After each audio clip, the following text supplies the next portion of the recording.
The young woman's knees buckled beneath her, as the biting December wind sliced through her threadbare coat. Her fingers releasing the small carpet bag she'd been clutching as consciousness fled, and she crumpled into the frozen mud of Tanapa's Main Street. Ryder Lancaster had been riding through Nevada's newest silver mining town when he saw her fall, a dark figure against the white dusted ground.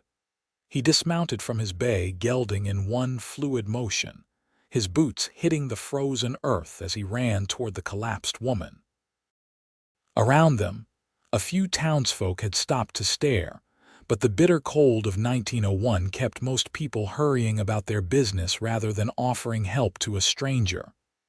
"Someone get Doc Fletcher," Ryder called out, but he didn't wait for a response. He knelt beside the woman and carefully turned her over, brushing snow-dampened auburn hair from her pale face. She was young, maybe 22 or 23, with fine features now pinched with cold. Her lips had taken on a bluish tint that made his chest tighten with worry. He pressed his fingers against her throat and felt the flutter of her pulse, weak but steady. Her eyelids flickered but didn't open. Ryder made a quick decision, scooping her into his arms with practiced ease. She weighed almost nothing, and he could feel her shivering even through her inadequate clothing. He grabbed her fallen bag with his free hand and carried her toward his horse. "You're mine forever," he muttered, surprising himself with the fierce protectiveness that surged through him. "I've got you now, and I'm not letting you go." The words felt strange on his tongue, possessive and binding, but also somehow right. Ryder had spent 30 years on this earth without feeling much of anything for anyone, drifting from ranch to ranch, town to town.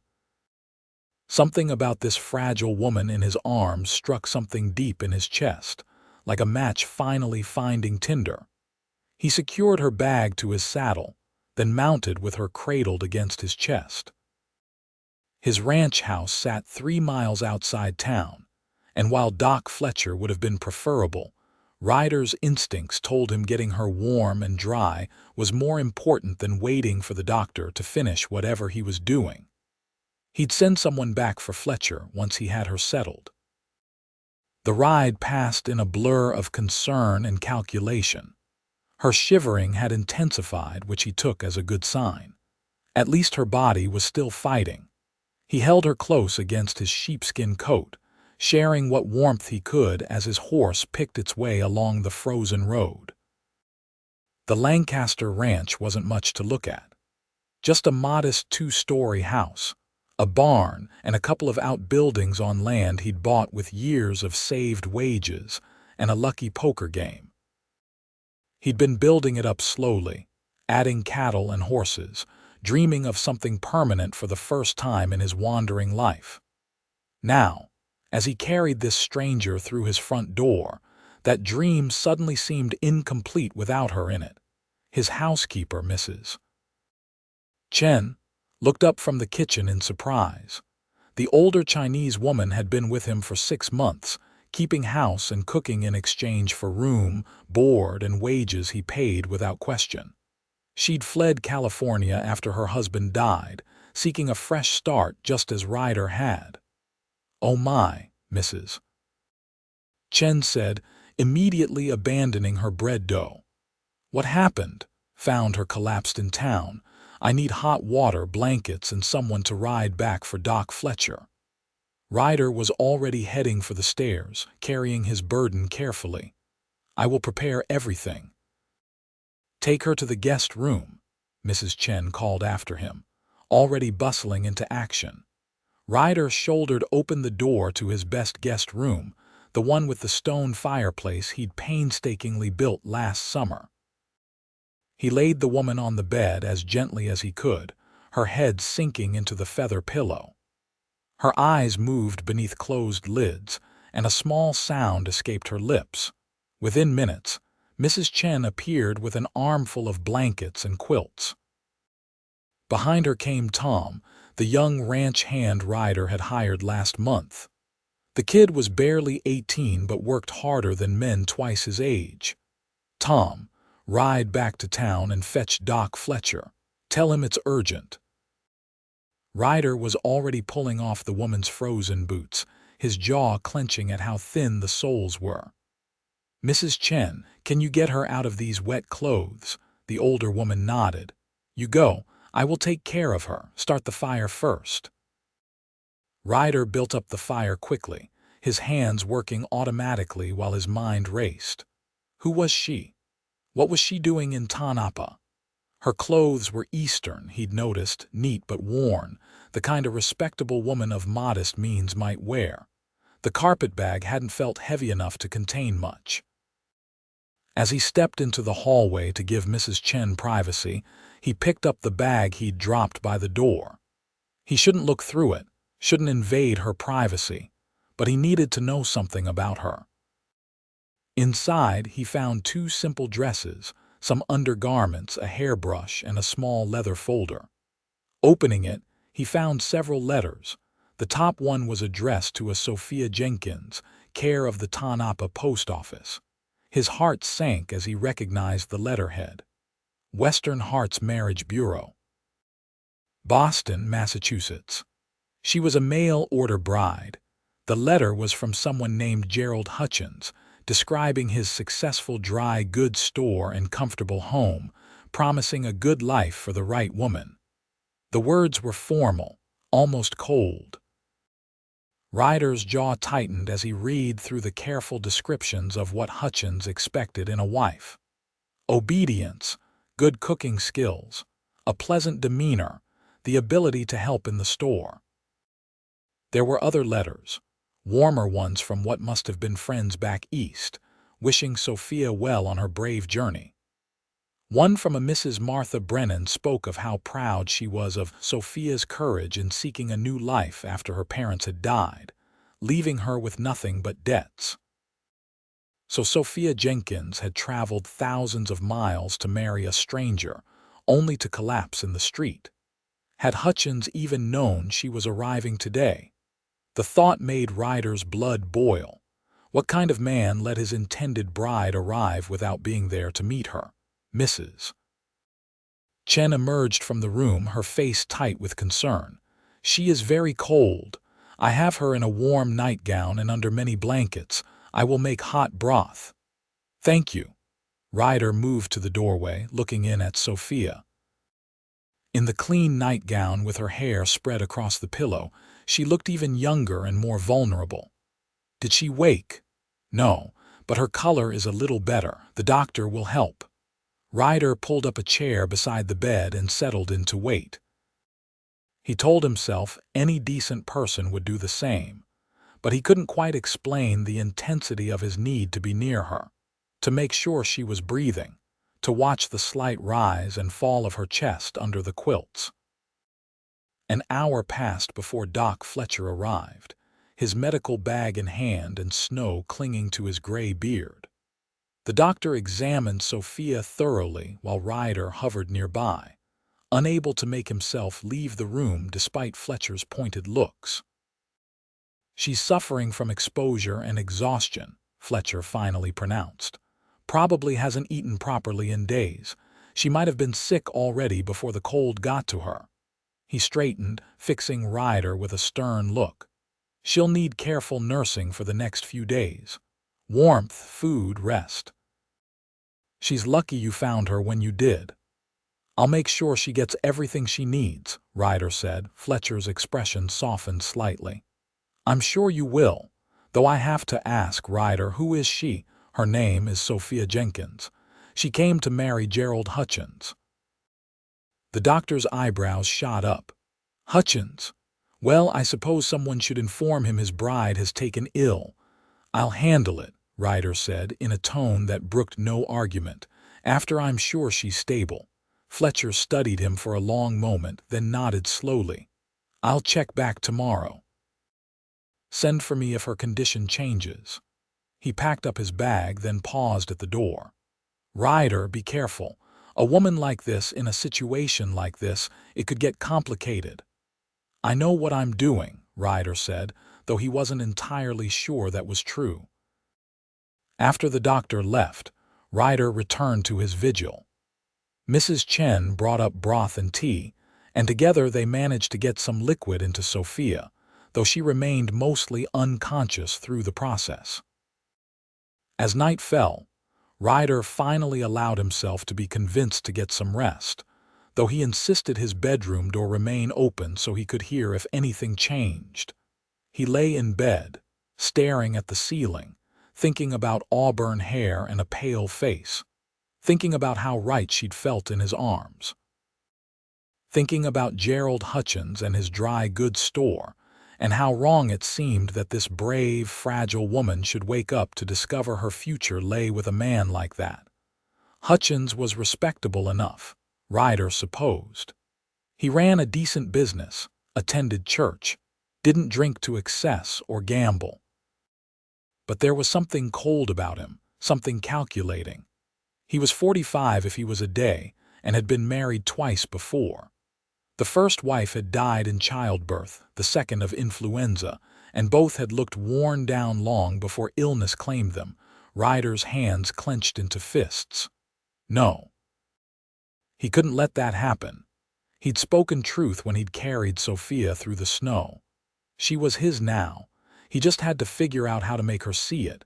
Morning came with fresh snow and a weak winter sun. Ryder was up before dawn, checking on Sophia first thing. She looked better, he thought. Her color had improved, and her breathing seemed easier. He touched the back of his hand to her forehead. Relieved to find no fever, her eyes opened. For a moment, they simply stared at each other.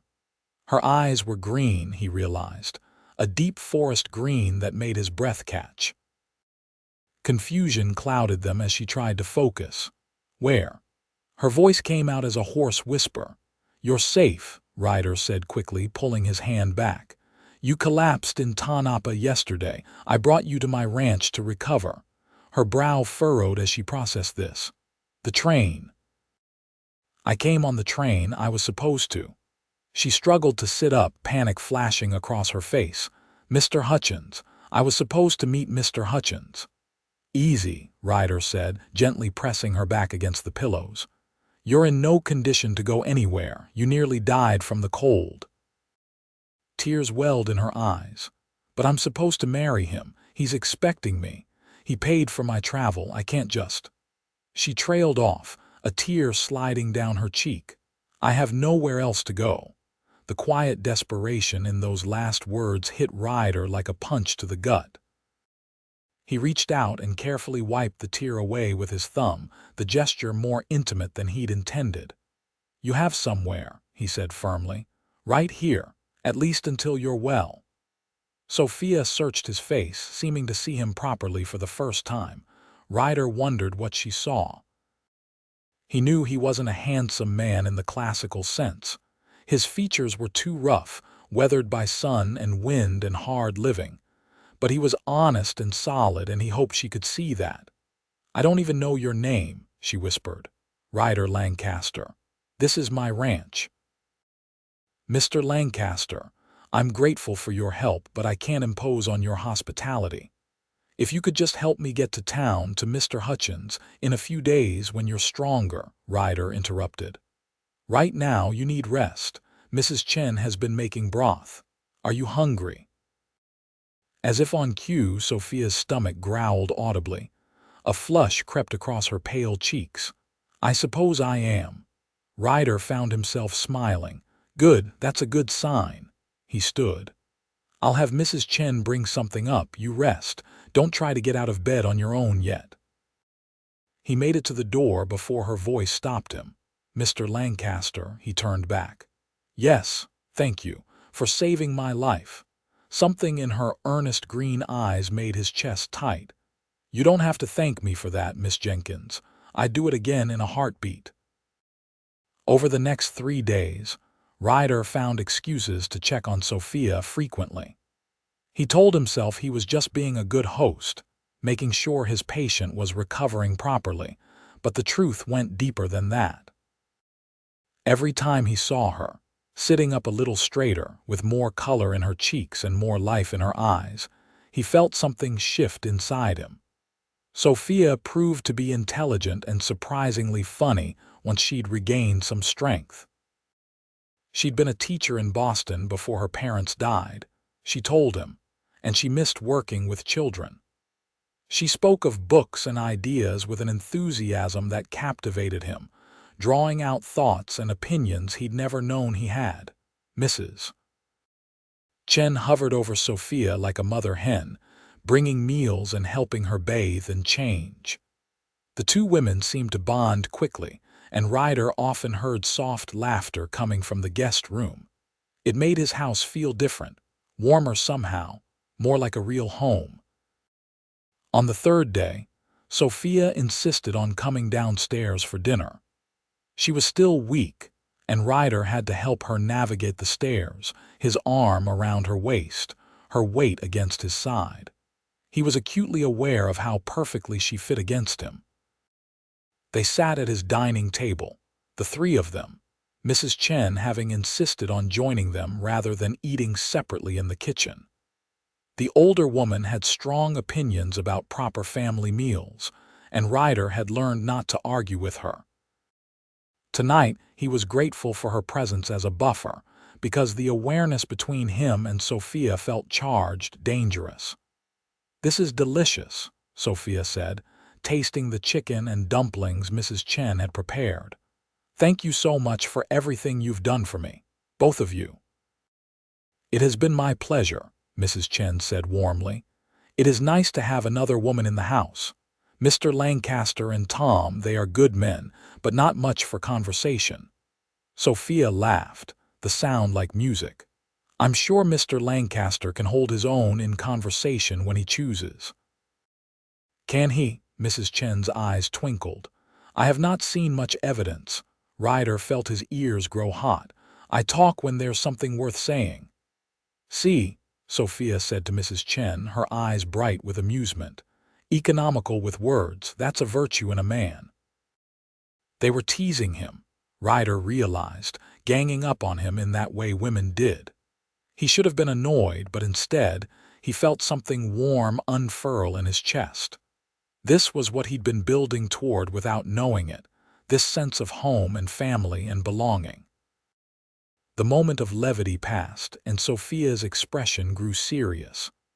"Mr. Lancaster, I need to go to town tomorrow. I've imposed on your kindness long enough, and I need to find Mr. Hutchins, explain what happened." Ryder's jaw tightened. "Are you sure that's what you want?" Sophia looked down at her plate. "It's not about what I want. I made a commitment. Mr. Hutchins paid for my travel. He's expecting a wife." "What if he's not the right man for you?" Her head came up, her eyes meeting his. "I don't have the luxury of holding out for the right man, Mr. Lancaster. I have no family, no money, no prospects. The marriage bureau was my chance at a new life, and I can't throw that away just because I got sick." "You could stay here," Ryder said, the words tumbling out before he could stop them. "Work for me. I need someone who can read and write, handle correspondence, maybe teach Tom his letters." Mrs. Chen was watching them both with interest, her expression knowing. Sophia shook her head slowly. "That's very kind, but it wouldn't be proper. An unmarried woman living in a bachelor's household. Can you imagine what people would say? Then marry me instead." The words hung in the air like gunsmoke. Ryder couldn't believe he'd said them, but now that they were out, he didn't want to take them back. Mrs. Chen made a small sound that might have been approval or surprise. Sophia stared at him, her lips parted in shock. "What? Marry me?" Ryder repeated, more firmly this time. "I know it's sudden. I know you came here for Hutchins, but I can give you a good life, Sophia. I have this ranch land, a future. I treat you well. I'd never ask more of you than you were willing to give." "You don't even know me," Sophia whispered. "I know you're brave enough to travel thousands of miles for a chance at a new life. I know you're kind and smart and funny.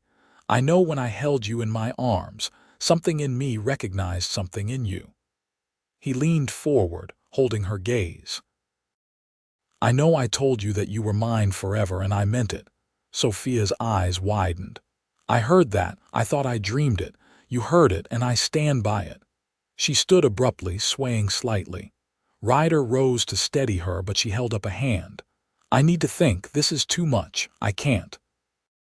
She looked between Ryder and Mrs. Chen, her expression lost. "I need some air." "I will help you to the porch," Mrs. Chen said gently, moving to Sophia's side. "Come. The night air is cold but clear." Ryder watched them go, his heart pounding. He'd laid his cards on the table, made his play. Now all he could do was wait and hope she'd choose him over duty and obligation. He heard the front door close and sank back into his chair, dropping his head into his hands. What had he been thinking, proposing like that? She was right. They barely knew each other. But damn it, he'd never been more certain of anything in his life. Sophia Jenkins belonged here with him. He just had to make her see it. Outside on the porch, wrapped in a thick shawl Mrs. Chen had draped around her shoulders, Sophia stared out at the snow-covered ranch. The moon was nearly full, painting everything in shades of silver and shadow. Her mind whirled, trying to process what had just happened. Ryder Lancaster had proposed to her. This rough, quiet cowboy who'd saved her life now wanted to bind his life to hers. It was insane. It was impulsive. It was the most romantic thing that had ever happened to her. She thought of the letters from Gerald Hutchins, so formal and transactional. She thought of the expectations laid out so clearly: obedience, help in the store, a pleasant demeanor. Nothing about love or partnership or even basic affection. Then she thought of Ryder's eyes when he'd looked at her across the dinner table, the intensity there, the certainty. She thought of how safe she'd felt when she'd woken to find him watching over her. She thought of his words, "Something in me recognized something in you." "What should I do?" she asked Mrs. Chen, who stood quietly beside her. The older woman was silent for a moment. "What does your heart tell you, my heart?" Sophia laughed shakily. "My heart barely knows him." "Your heart knew him when you heard his words, even through your sickness. Your heart knows him now." Mrs. Chen turned to face her. "I will tell you something. I came to work for Mr. Lancaster 6 months ago. I had nothing, no one. My husband was dead, and white people did not want to hire a Chinese widow. But Mr. Lancaster, he did not care what I was. He cared that I needed work and he needed help. He treats me with respect, pays me fair wages. He is good man, Miss Jenkins. Hard man, yes. Quiet man, yes. But good man with good heart." Sophia felt tears prick her eyes. "But what about Mr. Hutchins? I made a promise." "You made promise to live with stranger. Mr. Lancaster offers same promise. Why not choose stranger who makes your heart beat faster? Could it really be that simple?" Sophia's practical nature rebelled against the idea. She should go to town, meet Hutchins, honor her commitment. That was the responsible thing to do, but when had being responsible ever gotten her anything but hardship? She'd been responsible all her life, dutiful and good, and it had left her penniless and alone, desperate enough to become a mail-order bride. Maybe it was time to be impractical. Maybe it was time to listen to her heart, which was indeed beating faster at the thought of Ryder's proposal. "I need to meet Mr. Hutchins," she said finally. "I need to see him, explain what happened. I owe him that much, but after that—" She took a deep breath. "After that, I'd like to accept Mr. Lancaster's proposal, if the offer still stands."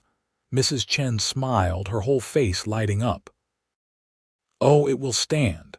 That man looks at you like you are water in desert. The offer will stand." They went back inside to find Ryder pacing in the living room. He stopped when he saw them, his expression guarded but hopeful. "I'll go to town with you tomorrow," Sophia said. "I need to speak with Mr. Hutchins, explain the situation. It's only fair." Ryder's face fell slightly, but he nodded. I understand. And then, Sophia continued, her heart racing, if your offer still stands, I'd like to accept it. The transformation in Ryder's expression was remarkable. Hope and joy and relief all flashed across his face before he seemed to get control of himself. But his eyes, those dark eyes that had watched over her so carefully, they blazed with feeling. The offer stands, he said, his voice rough. It'll always stand for you. Sophia felt her own face break into a smile. Then yes, I'll marry you. Ryder crossed the distance between them in 2 strides, then seemed to catch himself, stopping just short of touching her. May I? He asked softly. She nodded, not quite sure what she was agreeing to, but trusting him. He reached out and took her hands in his, and even that simple contact sent warmth rushing through her. His hands were large and calloused, scarred from work, but his touch was gentle. I'll make you happy, he said. I swear it. I believe you, Sophia whispered, and realized she meant it. Mrs. Chen clapped her hands together, beaming. This is good, very good. I will make special dinner tomorrow to celebrate. The next morning dawned clear and cold. Sophia dressed in her best dress, the blue wool one she'd been saving for her first meeting with Gerald Hutchins. It seemed only right to wear it now, even if the meeting would end differently than planned. Ryder hitched up his wagon rather than riding horseback, making a comfortable seat for Sophia with blankets and a heated stone wrapped in cloth to keep her feet warm. His attentiveness touched her, the way he checked and rechecked everything to ensure her comfort. The ride to Tanapa took about an hour, and they spent it talking, really talking, about their lives and hopes and dreams. Ryder spoke of building his ranch into something substantial, a legacy. Sophia talked about her love of teaching, her hope that someday she might open a school. We could build a schoolhouse, Ryder said thoughtfully. On the ranch. Start with the local children, the ones too far from town to attend regular school. Would you like that? Sophia's heart swelled. I'd love that, more than anything. They smiled at each other, and Sophia felt the rightness of her decision settle into her bones. This was where she was meant to be, with this man who thought of schoolhouses when she mentioned teaching. Tanapa came into view, a sprawling collection of buildings clustered around the silver mines. It was rougher than Sophia had expected, more frontier town than settled community, but there was an energy to it that was exciting. Ryder pulled the wagon up in front of Hutchins' Dry Goods, a neat building on the main street. Through the window, Sophia could see rows of supplies and a man behind the counter. Her stomach clenched nervously. I should do this alone, she said. Ryder's jaw tightened, but he nodded. I'll be right outside if you need me. Sophia climbed down from the wagon, smoothing her skirts. She could feel Ryder's eyes on her as she approached the door, and the knowledge gave her courage. The bell above the door jangled as she entered. The man behind the counter looked up, and Sophia knew immediately this was Gerald Hutchins. He was exactly as she'd pictured from his letters, neat, balding, with a pinched expression that suggested he found life generally disappointing. Can I help you? He asked, his tone professionally pleasant but distant. Mr. Hutchins, I'm Sophia Jenkins. His expression didn't change immediately, and Sophia realized with a sinking feeling that he'd forgotten she was coming. Then recognition dawned, followed by irritation. Miss Jenkins. You were supposed to arrive 3 days ago. Not concern for her welfare, not relief that she was alive, just irritation that she'd been late. I apologize, Sophia said, keeping her voice steady. I was ill. I collapsed when I arrived and have been recovering. I see. Hutchins came around the counter, looking her up and down in a way that made her skin crawl. Well, you seem recovered now. I trust you're ready to fulfill the terms of our agreement. Something cold settled in Sophia's chest. This was wrong. This man saw her as a transaction. A business arrangement, nothing more. She thought of Ryder's intensity, the way he'd called her his, the tenderness in his touch, and knew she could never marry Gerald Hutchins, no matter what the practical consequences. "Actually, Mr. Hutchins, I came to apologize and to tell you that I can't marry you." His face darkened. "Can't or won't? Both. I'm sorry. I know you paid for my travel and I'll find a way to repay you, but I can't honor our agreement." "I paid good money for your passage," Hutchins said, his voice rising. "I've been waiting for a suitable wife for months. The Bureau assured me you were respectable and obedient." "I am respectable," Sophia said, lifting her chin, "but I won't be obedient to a man I don't love and don't choose." "Love?" Hutchins laughed harshly. "This isn't about love, Miss Jenkins. This is about practical arrangements. You needed a home, I need a wife. Love is a luxury neither of us can afford." "I disagree," Sophia said firmly. "And I'm sorry, but my answer is final. I won't marry you." Hutchins' face went red. "You've already found another prospect, haven't you? Is that what this is about? You arrived in town, saw someone with more money, and decided to break your word. That's not. I want my money back. Every cent I spent on your passage. And I'll be writing to the Bureau about your conduct." The door opened behind Sophia, and she knew without looking that Ryder had entered. She felt his presence at her back, solid and reassuring. "There a problem here?" Ryder asked, his voice deceptively mild. Hutchins' eyes widened slightly. "Lancaster, I should have known. This woman owes me how much?" Ryder interrupted. "What? How much did you spend on her passage? I'll reimburse you right now." Hutchins named a sum, and Ryder pulled out a leather wallet, counting out bills without hesitation. He laid them on the counter.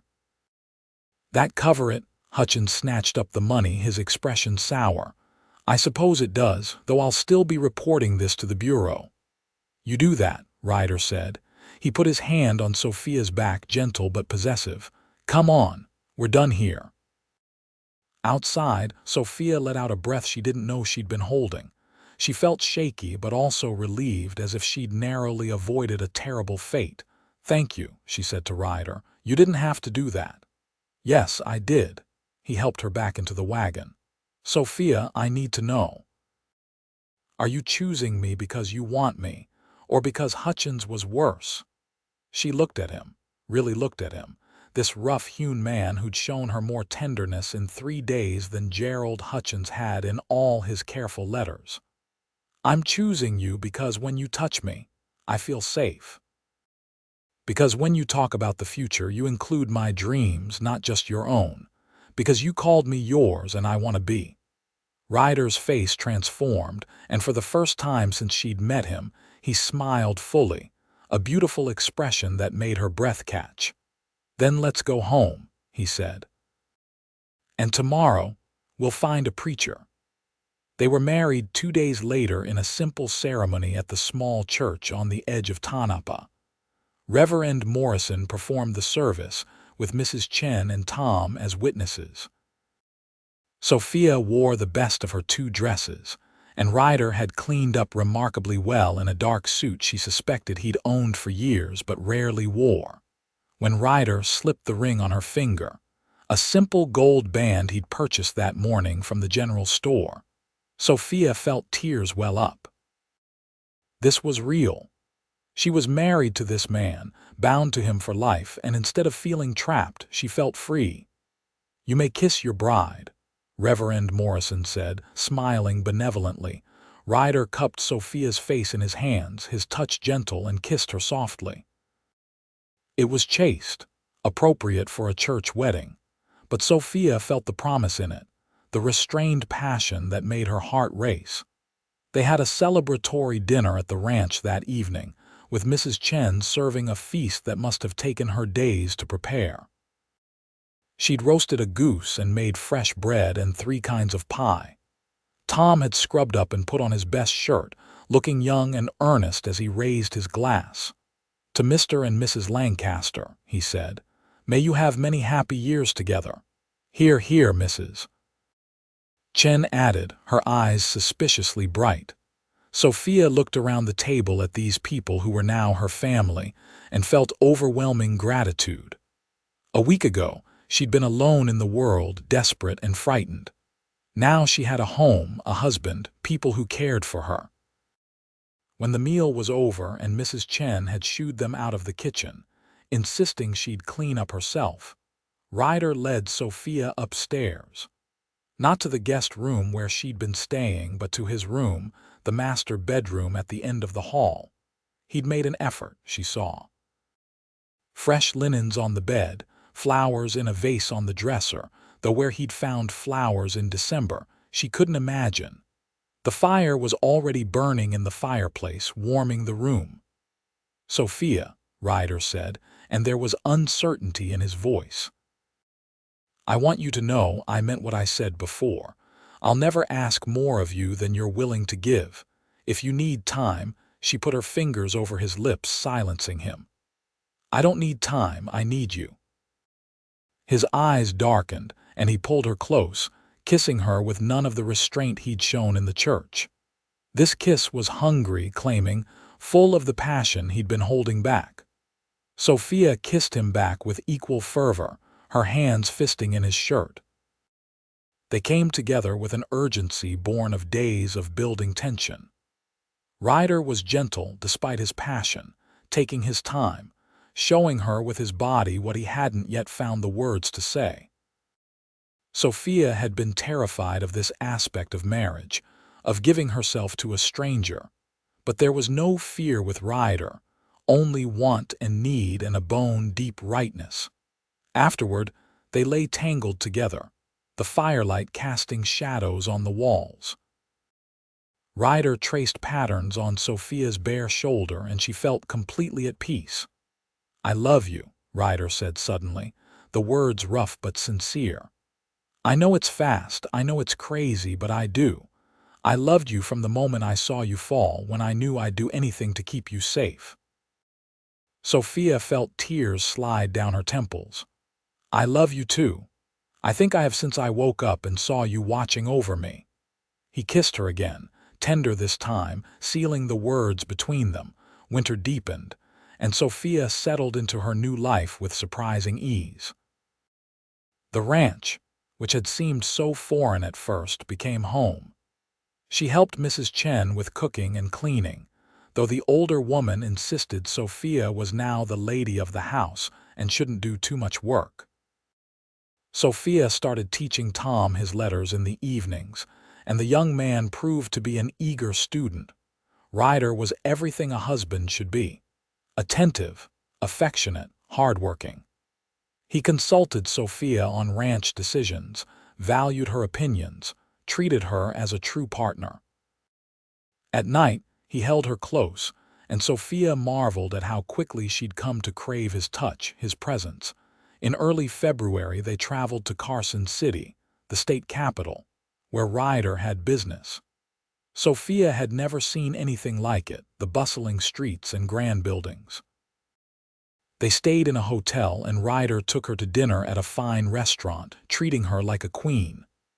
"I want to buy you things," he said over dessert. "Pretty dresses, jewelry, whatever you want." Sophia shook her head, smiling. "I don't need those things. I have everything I want." "Still," Ryder said, "you should have them. You're my wife. I want people to know I value you." He bought her a beautiful green dress that matched her eyes and a cameo brooch that had belonged to his mother. Sophia treasured the brooch more than anything, touched that he would share something so precious with her.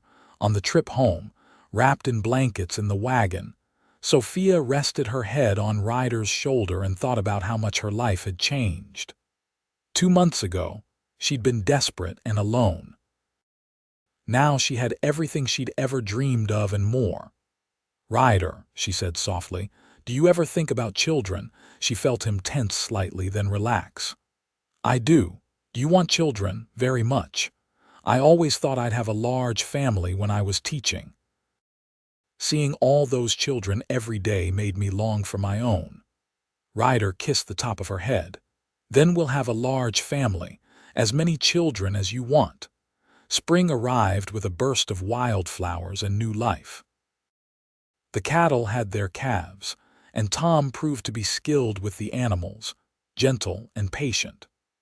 Ryder hired 2 more hands as the ranch expanded, and Sophia found herself managing a real household, planning meals and organizing work. She also discovered she was pregnant. Dr. Fletcher confirmed it in early April, and Sophia felt joy burst through her like sunshine. She told Ryder that night, watching his face as the news sank in. "A baby," he said, his voice awed. "We're having a baby, we are." Sophia took his hand and placed it on her still flat stomach. In the fall, probably October, Ryder pulled her into his arms, holding her carefully as if she might break. "I'm going to be a father," he whispered. "Sophia, I never let myself hope for this much happiness." "Neither did I," she admitted, "but here we are." Ryder became even more protective as Sophia's pregnancy progressed. He worried constantly, fussing over her in ways that were both touching and occasionally exasperating. Mrs. Chen found it highly amusing, often sharing knowing looks with Sophia when Ryder insisted she sit down or wouldn't let her lift anything heavier than a book. In June, they broke ground on the schoolhouse. It was a modest building, 1 room with a pot-bellied stove and windows on 3 sides to let in light. Ryder and his hands did most of the construction, but the whole community got involved. Neighboring ranchers sent supplies or labor, and even some of the miners from town came out on their days off to help. The schoolhouse was finished in August, just as Sophia was getting too round to do much besides supervise. They held an opening ceremony, and 12 children showed up that first day, ranging in age from 6 to 14. Sophia's heart swelled as she looked at their eager faces, these children who'd been getting spotty education at best. She couldn't teach much herself yet, being so far along, but she'd hired a young woman named Emily Porter to handle the daily instruction. Emily was only 19, fresh from a teaching college in California, and she was grateful for the opportunity.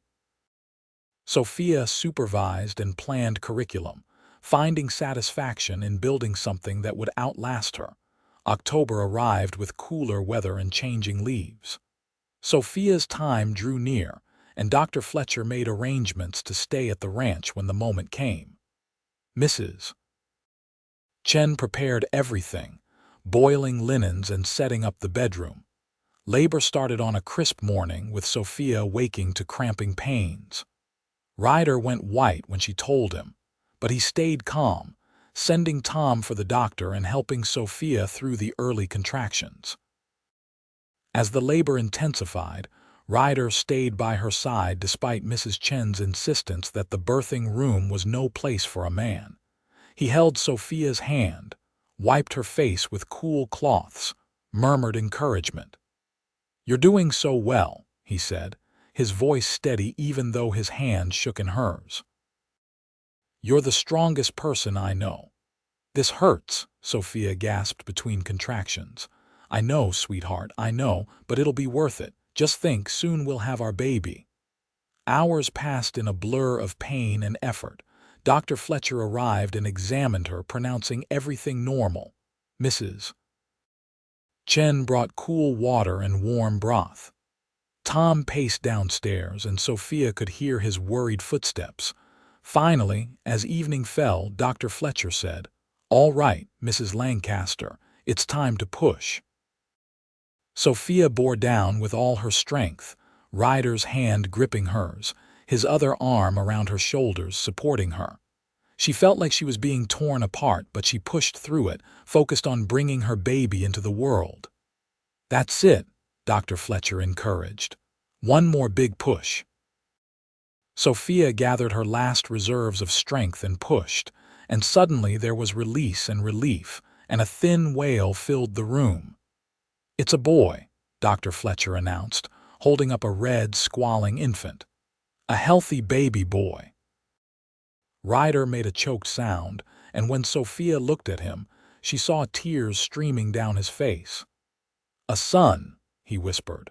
"We have a son." After Dr. Fletcher cleaned the baby and Mrs. Chen helped Sophia into a fresh nightgown, they placed the infant in her arms. Sophia looked down at her son, his tiny face scrunched and red, his dark hair plastered to his head, and felt love so intense it was almost painful. "He's perfect," she breathed. "He's beautiful," Ryder agreed, sitting beside her on the bed, his arm around her shoulders as they gazed at their child together. What should we name him? They discussed names, but nothing had felt quite right. Now, looking at her son, Sophia knew. "Matthew," she said. "Matthew Ryan Lancaster." "Matthew Ryan," Ryder repeated, testing the name. He smiled. "It's perfect, he's perfect, you're perfect." He kissed Sophia's temple. "Thank you for him, for everything, for coming into my life and making it complete." Sophia leaned against him, exhausted but happy. "Thank you for finding me, for carrying me home through the snow, for keeping your promise." "What promise?" "That I was yours forever." Ryder's arms tightened around her and their son. "Always. You're both mine, always." Matthew proved to be a good baby, healthy and alert. He had Ryder's dark eyes and Sophia's nose, and everyone who saw him proclaimed him the most beautiful child ever born. Ryder was a natural father, patient and gentle, singing old cowboy songs to soothe Matthew when he fussed. Sophia recovered quickly, and by Christmas, she was back to teaching, though Emily handled most of the daily instruction now.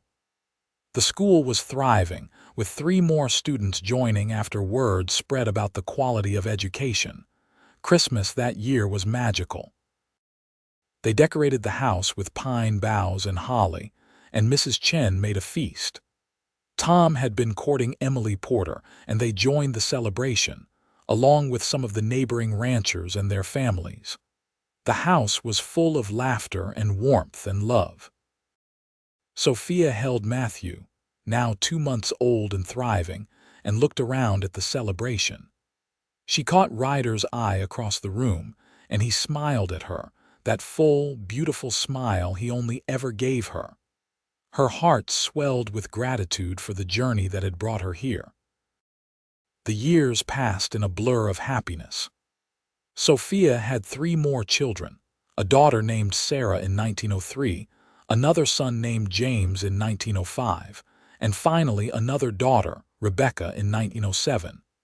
Each birth brought joy, though Ryder grew more anxious with each one, terrified something would go wrong. But Sophia was strong, and all their children were healthy. The ranch prospered, growing into one of the most successful in the region. The school expanded, eventually requiring a second teacher and then a third. Emily married Tom, and they built a house on the ranch, staying on as valued friends and employees. Mrs. Chen remained with them, becoming a beloved grandmother figure to the children. She taught them Chinese phrases and made them special treats, and they adored her. Matthew grew into a serious, thoughtful boy who loved books and asked endless questions. Sarah was wild and adventurous, always getting into mischief. James was sweet-natured and gentle with animals. Rebecca, the baby, was everybody's darling, with her father's eyes and her mother's smile. One evening in the spring of 1910, with all 4 children finally asleep after their bedtime stories, Sophia and Ryder sat on the porch swing, watching the sunset paint the sky in shades of orange and pink. Sophia was tucked under Ryder's arm, content and peaceful. "Do you ever think about that day?" Ryder asked. "When I found you in the snow, all the time," Sophia said. "I think about how my whole life changed in that moment, how close I came to a completely different future." "I knew right away," Ryder admitted. "When I picked you up, I knew you were meant to be mine. It scared me, feeling so strongly about someone I didn't even know, but I couldn't let you go." Sophia lifted her head to look at him. I'm glad you didn't. I'm glad you were possessive and stubborn and insisted I was yours." "I love you," Ryder said, the words as heartfelt as the first time he'd said them. "More now than I did then, and I didn't think that was possible. I love you too. Thank you for giving me this life, this family, this home." "Thank you for collapsing in front of me," Ryder said, and they both laughed. They sat in comfortable silence, watching the stars emerge one by one. Inside, their children slept safely. Around them, the ranch they'd built together thrived. It was everything they'd dreamed of and more. "Mama, Papa." Sarah's voice called from inside. "James took my doll." "Did not," James shouted back. Ryder sighed and started to get up, but Sophia put a hand on his arm. "I'll handle it. You've been working all day." But Ryder stood anyway, pulling her up with him. "We'll handle it together, that's what we do." They walked inside hand in hand, ready to referee another squabble between their children, and Sophia thought about how mundane moments like these were actually the most precious. This was real life, messy and chaotic and absolutely perfect. The years continued to roll by, bringing changes and challenges. In 1912, Matthew started showing an interest in medicine, inspired by Dr. Fletcher, who still made regular visits despite his advancing age. Ryder arranged for Matthew to apprentice with the doctor, proud of his son's ambitions. Sarah, at 9, was already an accomplished horsewoman, able to ride as well as any of the ranch hands. She helped her father with the cattle, fearless and capable. James, at 7, showed artistic talent, always drawing the animals and landscapes around him. Rebecca, just 5, was learning to read, sitting on Sophia's lap every evening for lessons. The ranch had expanded significantly. They now ran 500 head of cattle and had built a second barn. Tom managed the day-to-day operations with quiet competence, and the ranch employed 8 full-time hands. The school had grown too, now serving nearly 30 children and requiring a dedicated building with 3 separate classrooms. Sophia had published several articles on education in Western territories, gaining some recognition beyond Nevada. She corresponded with educators across the country, sharing ideas and methods. It fulfilled her in ways she hadn't expected, this ability to influence education beyond her own small school. In the summer of 1914, tragedy struck when Dr. Fletcher died peacefully in his sleep at the age of 78. The whole community mourned him, but none more than Ryder and Sophia, who owed him so much. If the doctor hadn't come that first day, if his care hadn't been so skilled, Sophia might not have survived. Matthew, now 13, was devastated. He'd been working with Dr. Fletcher for 2 years and had loved the old doctor like a grandfather. At the funeral, he stood straight and solemn, but Sophia saw the tears on his cheeks. "I'm going to be a doctor," Matthew told her that night. "A good one like Dr. Fletcher. I'm going to help people the way he did." "I know you will," Sophia said, hugging her son close. "He would be so proud of you." A new doctor arrived in Tonopah a few months later, a young man fresh from medical school in San Francisco. Dr. William Harrison was enthusiastic and modern in his methods, and he was happy to continue Matthew's apprenticeship. Life continued, adapting to the loss, as it always did. In 1916, the country's growing involvement in the Great War touched even their remote corner of Nevada. Some of the ranch hands enlisted, and the community held fundraisers for the war effort. Ryder was too old to be called up, at 45, but he felt the weight of the conflict nonetheless. Matthew, at 15, talked passionately about enlisting when he turned 18. Ryder and Sophia exchanged worried glances but said nothing. The war might be over by then, they hoped, though the news from Europe grew grimmer each month. Sarah, now 13, had become a beautiful young woman, though she still preferred ranch work to more ladylike pursuits. She'd started attracting attention from local boys, much to Ryder's consternation. He'd already warned several young men that his daughter was too young for courting, his expression stern enough to send them running. "Papa, you can't scare away every boy who looks at me," Sarah protested after one such incident. "Watch me," Ryder said, making Sophia laugh despite her sympathy for her daughter. James, at 11, had developed a real talent for art. His drawings were remarkably skilled, capturing not just the appearance but the essence of his subjects. Sophia encouraged his talent, ordering art supplies from catalogs and finding books on technique. Rebecca, now 9, had inherited her mother's love of teaching. She helped with the younger students at school, patient and kind, and Sophia suspected her youngest daughter might follow in her footsteps. Mrs. Chen was in her 70s now, moving more slowly but still insisting on helping around the house. She'd become an integral part of the family, and the children called her grandmother Chen without anyone ever having suggested it. One evening that fall, Sophia found Ryder in his office, looking at account books but clearly not seeing them. She came up behind him and wrapped her arms around his shoulders. "What's troubling you?" she asked. Ryder sighed, leaning back into her embrace. "Just thinking about how fast time goes. Matthew's already 15. In a few years he'll be gone off to medical school. Then Sarah will want to get married, despite my best efforts to prevent it. They're growing up so fast." "They are," Sophia agreed, resting her cheek against his head. "But that's good, isn't it? We've raised them well. They're becoming capable, independent people." "I know. I just wish I could slow it down sometimes. Keep them little and safe forever." Sophia smiled. "You've been trying to keep us all safe from the moment you found me in the snow, but safety isn't the same as happiness, Ryder. Our children need to live their own lives, make their own choices, even their own mistakes." "I know you're right. Doesn't make it easier." He turned in his chair and pulled her onto his lap, holding her close.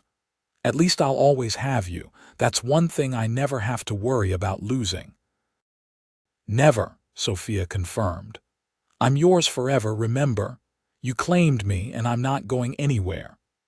They sat together in the quiet office, holding each other, drawing comfort from their closeness. Outside, they could hear their children's voices, arguing about something inconsequential. The ranch sounds filtered through the window. Cattle lowing, horses whickering, the wind in the trees. This was home, Sophia thought. This was the life she'd been meant for, even when she'd been desperate and alone in Boston, even when she'd been on that train heading west to marry a stranger. All of it had led her here, to this moment, to this man, to this family. The war ended in November 1918, bringing relief and celebration. Matthew, now 17, had been preparing to enlist, but the armistice came just in time. Ryder's relief was palpable, though he tried to hide it. The ranch had lost 2 hands to the war, young men who'd never come home, and the grief lingered. But there was joy too. Tom and Emily had 3 children now who played with the Lancaster children. The school continued to thrive. The ranch was prosperous. Life was good. In the spring of 1919, a young man named Daniel Wright appeared at the ranch, asking to speak with Sarah. He was 20, the son of a neighboring rancher, and he'd been working up the courage to call for months.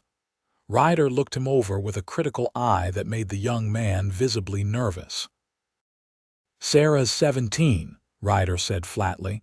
"Too young to be courted seriously." "I understand, sir," Daniel said respectfully. "But I'd like your permission to call on her with your supervision, of course. I have honorable intentions."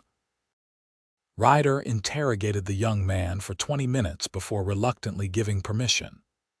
Sophia watched with amusement and sympathy for poor Daniel, who answered every question honestly and bore Ryder's scrutiny with admirable patience. Sarah was delighted and mortified in equal measure when she heard about the interrogation. "Papa, you didn't." "I did, and I'll do worse if he steps out of line," Ryder said. Then, more gently, "He seems like a decent young man, but you're still my little girl, Sarah. I have to make sure anyone who courts you understands how precious you are." Sarah hugged her father tight. "I love you, Papa." Sophia watched them, her heart full. This was what she'd wanted for her children, this security and love, the knowledge that they were valued and protected. Daniel proved to be a good man, patient with Ryder's protectiveness and genuinely fond of Sarah. They courted for a year before Daniel formally asked for her hand. Ryder made him work for it, but eventually gave his blessing, and the wedding was planned for the summer of 1920. The wedding was beautiful, held at the ranch with the whole community in attendance. Sarah looked radiant in a white dress Sophia had sewn, with flowers in her hair and joy on her face. Daniel looked terrified and happy, exactly as a groom should look. When Ryder walked Sarah down the makeshift aisle in their garden, Sophia saw tears on his face. Her own eyes were wet as she watched her first daughter become a wife, beginning her own story. The celebration went late into the night, with dancing and music and laughter. Matthew played the fiddle, a skill he'd picked up somewhere, and James had drawn a beautiful portrait of the couple as his wedding gift. Rebecca helped serve the cake, taking her duties very seriously. As the party wound down, Sophia and Ryder found a quiet moment together, watching their daughter and new son-in-law laugh with their friends. "One down, 3 to go," Ryder said, but there was no real sadness in his voice. "Daniel will take good care of her." "He will," Sophia agreed. "And we're not losing her, just gaining a son." "I know." Ryder pulled her close. "Thank you." "For what?" "For giving me this family, this life. Everything that matters." Sophia leaned against him, comfortable and content. "We gave it to each other." The 1920s brought continued prosperity and change. Matthew graduated from high school and was accepted to medical school in San Francisco, leaving in the fall of 1921. His departure left a hole in the household, but he wrote regularly, full of enthusiasm for his studies. James, at 16, had earned a scholarship to an art school in Denver. He left in 1922, and suddenly the house felt much emptier. Rebecca, now 15, was the only child left at home, and she missed her brothers terribly. Sarah and Daniel had built a house on his family's ranch, and Sarah gave birth to their first child, a daughter named Emma, in late 1921. Becoming grandparents was a strange and wonderful experience. Ryder was completely smitten with baby Emma, his gruffness melting away whenever she was near. "I thought I knew what love was," he told Sophia, holding his granddaughter gently. "But this is something else entirely." Sophia understood perfectly. The fierce, protective love she'd felt for her own children now extended to this tiny next generation, and it was both wonderful and slightly terrifying. Mrs. Chen passed away peacefully in her sleep in the winter of 1923, at the age of 81. The loss hit the whole family hard. She'd been with them for more than 20 years, a constant presence, a beloved member of the family. They buried her on a hillside overlooking the ranch, and Sophia planted a flowering tree over her grave. "She was family," Sophia said at the small funeral, her voice thick with tears. "She helped raise our children. She made our house a home. We'll never forget her." That evening, the whole family gathered at the ranch house, including Sarah and Daniel and baby Emma, and Matthew, who'd come home from medical school for the funeral. Even James had made the trip from Denver. They shared stories about Mrs. Chen, laughing through their tears, honoring her memory. "She told me once that she knew we were meant to be together from the first day," Sophia said. "She said your heart knew me even when your head was catching up." She was a wise woman, Ryder agreed. I'm grateful I knew her. As the family gathered around them, Sophia felt the bittersweet nature of life. Loss and love, sorrow and joy, all woven together into the fabric of their days. But the love remained constant and strong, the foundation everything else was built on. Rebecca graduated from high school in 1924 and surprised everyone by announcing she wanted to attend the normal school in Carson City to become a certified teacher. Ryder and Sophia were proud but sad to see their youngest child leave home. The house is going to be so quiet, Sophia said, helping Rebecca pack. You'll visit, won't you? Rebecca asked. And I'll come home for holidays. Of course we will, Sophia assured her, but it was still hard watching the last child leave, closing this chapter of their lives. That fall, with the house empty of children for the first time in 24 years, Sophia and Ryder had to adjust to being just the two of them again. It was strange at first, almost too quiet, but they slowly rediscovered the pleasure of each other's company without the constant demands of children. They took a trip to San Francisco that winter, visiting Matthew and seeing the city. They went to the theater and fine restaurants, walked along the waterfront, and stayed in a grand hotel. It felt like a second honeymoon, rekindling romance that had never really dimmed but had perhaps been buried under the responsibilities of family life. I could get used to this, Sophia said, leaning against the railing of a pier watching ships in the harbor. Could you? Ryder stood behind her, his arms around her waist. You wouldn't miss the ranch. I'd miss it terribly, Sophia admitted, but it's nice to have adventures too. Nice to remember that we're not just parents and ranchers, but people in our own right. I've never forgotten that you're a person in your own right, Ryder said. You're Sophia, the woman I fell in love with, the woman who made me believe in forever. That's who you've always been to me, regardless of any other roles you fill. Sophia turned in his arms, touched by his words. I love you, even more now than I did when we married, and I didn't think that was possible. They kissed there on the pier, middle-aged lovers acting like newlyweds, and Sophia felt blessed beyond measure. The years continued to pass. Matthew finished medical school in 1925 and opened a practice in Reno, joining an established doctor there. James graduated from art school and took a position teaching art at a university in Denver, his own work gaining recognition in galleries. Rebecca finished her teaching certification and took a position at a school in Virginia City. Sarah and Daniel had 2 more children, sons this time, and their ranch prospered. They visited often, bringing the grandchildren to stay for weeks in the summer. The ranch house came alive again during those visits, full of childish laughter and energy. In 1928, Rebecca met a young man named Thomas Hall, a professor at her school. They married in a quiet ceremony in 1929, and Sophia and Ryder attended, proud and happy for their youngest daughter. The stock market crash of 1929 and the ensuing depression affected everyone, but the Lancaster ranch weathered it better than most. Ryder had always been conservative with money, keeping reserves, not overextending. They were able to keep all their hands employed, though sometimes at reduced wages that Ryder made up for with extra beef and produce from their garden.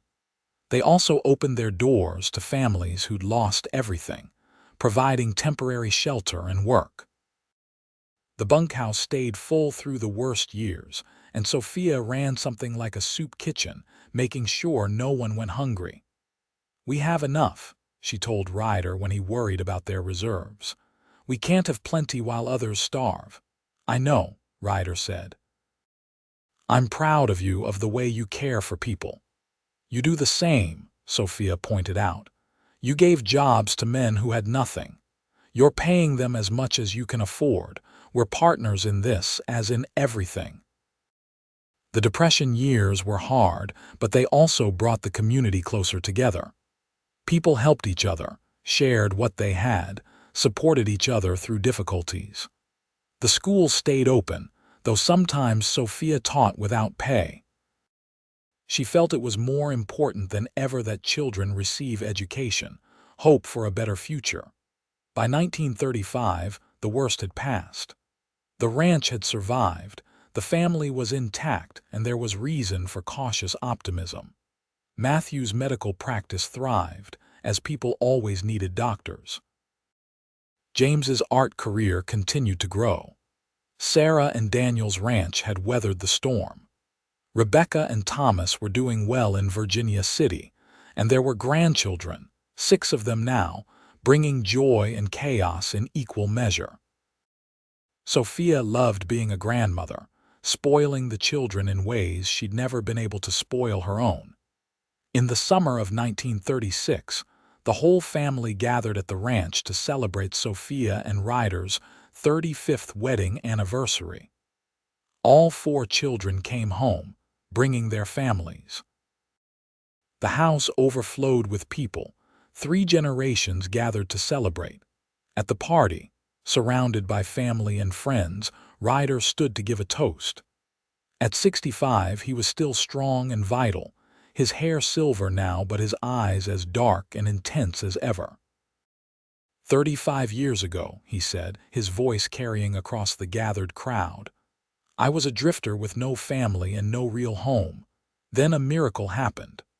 A woman collapsed in the snow and I picked her up and my whole life changed. Sophia, you gave me everything. You gave me love, children, grandchildren, a real home. You gave me a reason to build something lasting. I've loved you every single day of these 35 years, and I'll love you every day for the rest of my life. Sophia was crying openly, not caring who saw. I love you too. You saved my life in more ways than one. You gave me home and family and a love I never dreamed possible. You're my forever, Ryder Lancaster. They kissed while the crowd cheered and clapped. Their children looked on with varying expressions of amusement and emotion. The grandchildren, not quite understanding what was happening, clapped because everyone else was.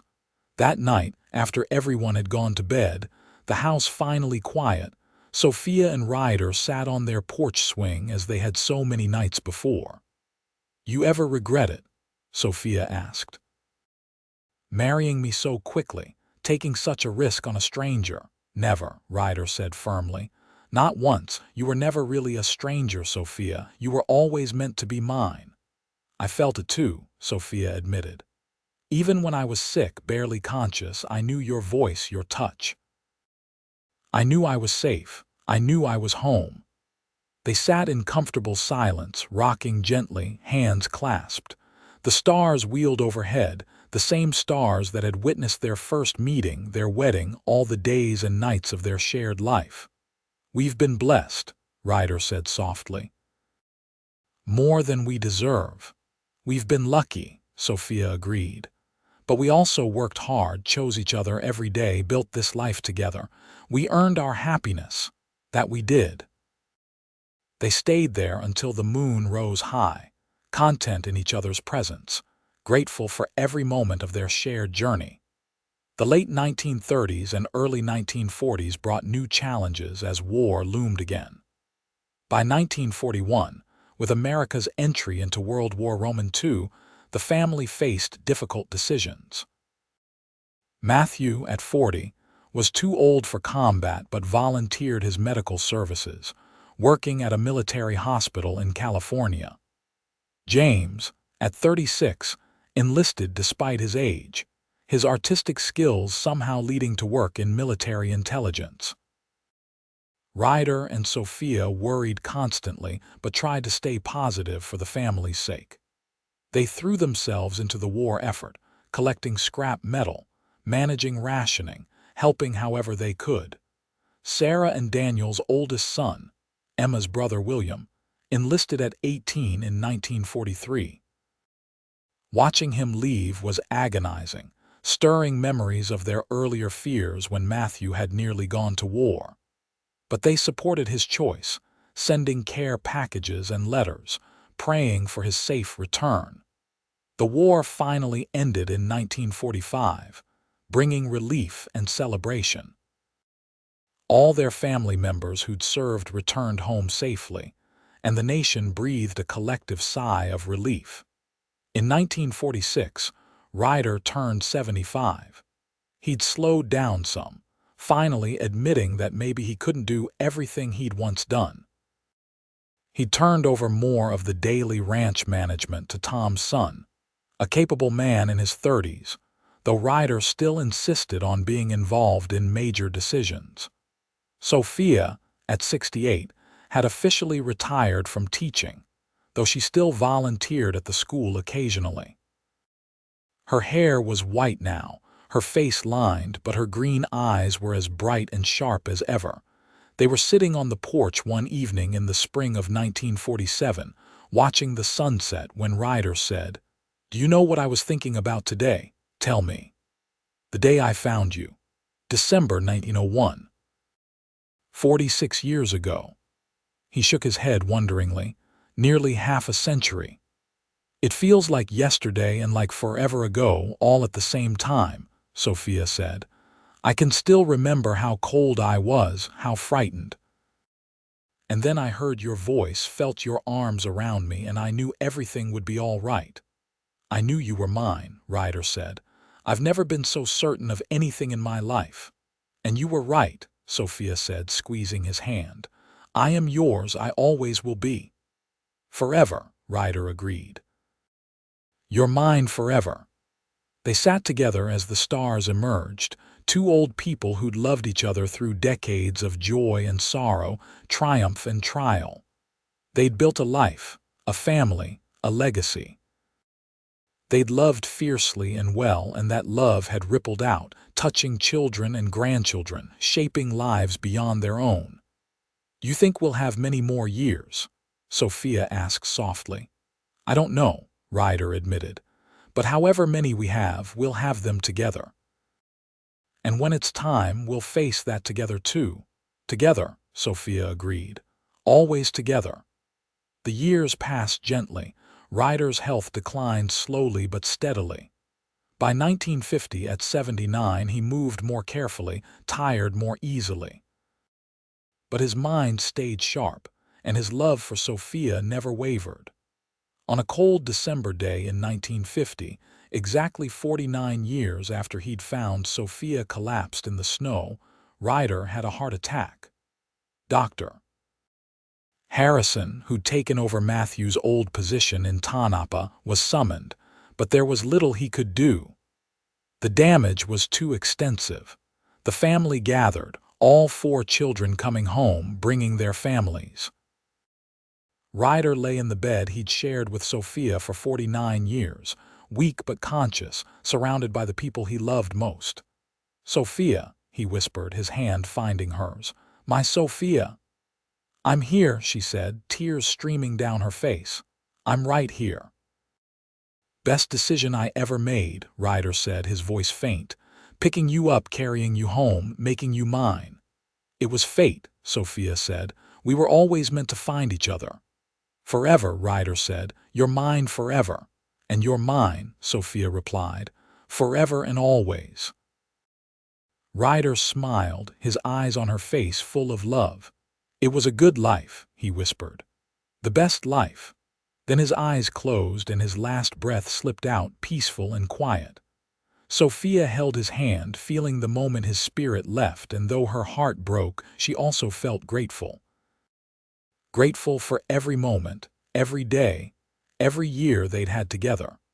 The funeral was large, the church in Tonopah packed with people whose lives Ryder had touched. The family laid him to rest on the hillside next to Mrs. Chen with a simple stone marker. Sophia stood at the graveside, supported by her children, and said her final goodbye to the man who'd been her everything. Life continued, as it always did.